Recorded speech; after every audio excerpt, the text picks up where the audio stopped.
Hello and welcome to The View from the EBRD. This year we are in Jordan at the Dead Sea, and I'm here with Pierre Gramegna, the Finance Minister of Luxembourg. Thank you very much for making it. Nice to be here with you. Now, we met last year and talked about lots of different topics. Again, this year at the EBRD meeting, the EBRD wants to try and expand a little further, invest more money because it says it's got additional capital, wants to try and increase its coverage in the CEMED region and maybe move further into sub-Saharan Africa. And they've asked the shareholders about this yesterday. Now, what's the Luxembourg take on it? Well, first of all, I would like to say we had a very good discussion yesterday. Everybody complimented the EBRD for a very strong 2017 year where investments nearly reached 10 billion, which is a record year, and where 43% of the investments done qualify for a green status. So that was the first take. The second one on broadening the scope, that there was a long discussion. I think there's a certain consensus that it has been done in sequence, step by step. Some countries have problems by doing it too fast. Most countries, including Luxembourg, said we need to insist that first the focus should be on the countries of operation that we have today. Mm-hmm. And this strategic review is underway on a country-by-country basis. And let's wait for the results of that country-by-country review to see if there is available some additional money or some money that hasn't been used up to now. And then we should study which other countries we should consider. Now, there seems to be, and that's good news, a consensus on the CEMED region in general, because the Southeast Mediterranean countries are not all, for the time being, participating. I think of Algeria and Libya, for example, and I think there is consensus on those countries.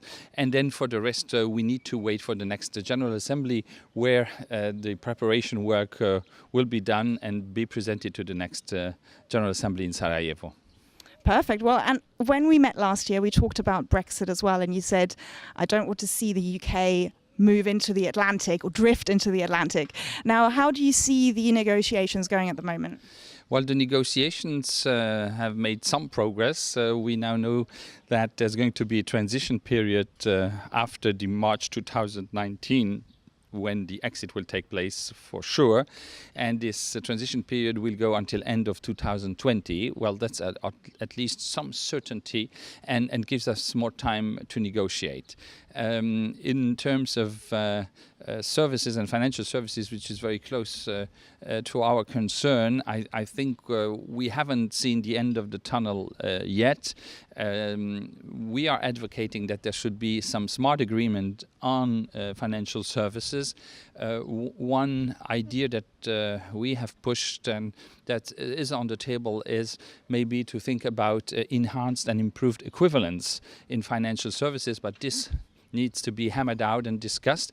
We have the system of equivalence in Europe at a very limited scale for the time being, and this could prove an interesting way of making access for financial services from the UK to Europe, from Europe to the UK, smoother than having nothing. But obviously it's not going to be a general and automatic access as we have it today.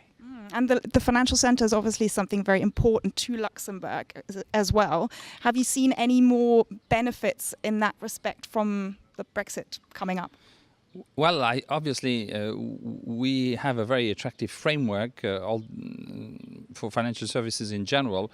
We have not taken any special measures, but what we had from the beginning seems to have been extremely attractive as asset managers, insurance companies and fintech companies have announced that they're going to beef up their presence in Luxembourg, or if they had none, to choose our country as the hub on continental Europe. That's good news. Also in the field of private banking, some good news coming there from companies that had very little presence in Europe. So we are very attractive and we're very pleased about that.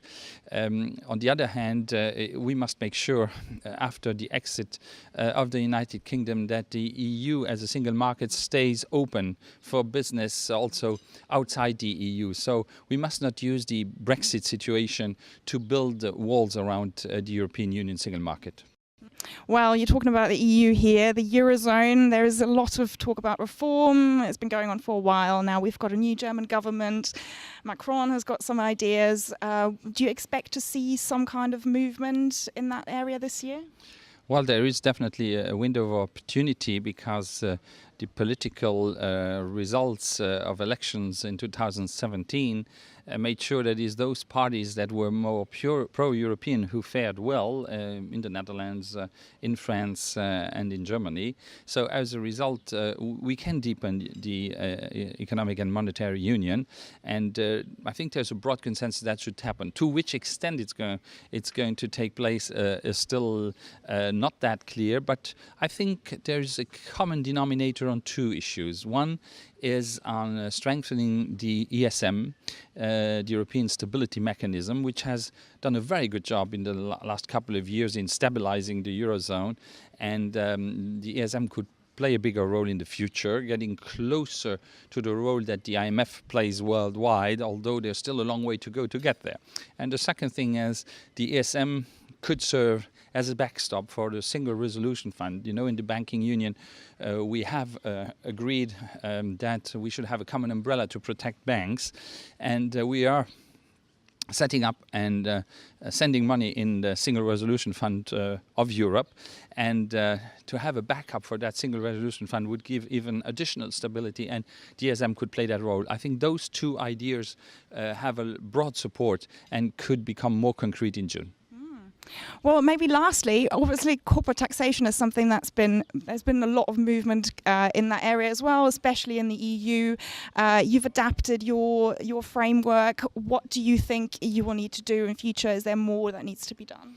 Well, Europe has been the area in the world that has decided to implement the new measures proposed by the OECD and the G20 into its internal European law. So the BEPS initiative, which was a success and which is changing the landscape of international taxation, is being taken very seriously by Europe, which is anticipating the changes and transforming that into European law. So we have supported that. It has led to two directives, the Anti-Tax Avoidance Directives 1 and 2, which are about to be implemented in all our countries.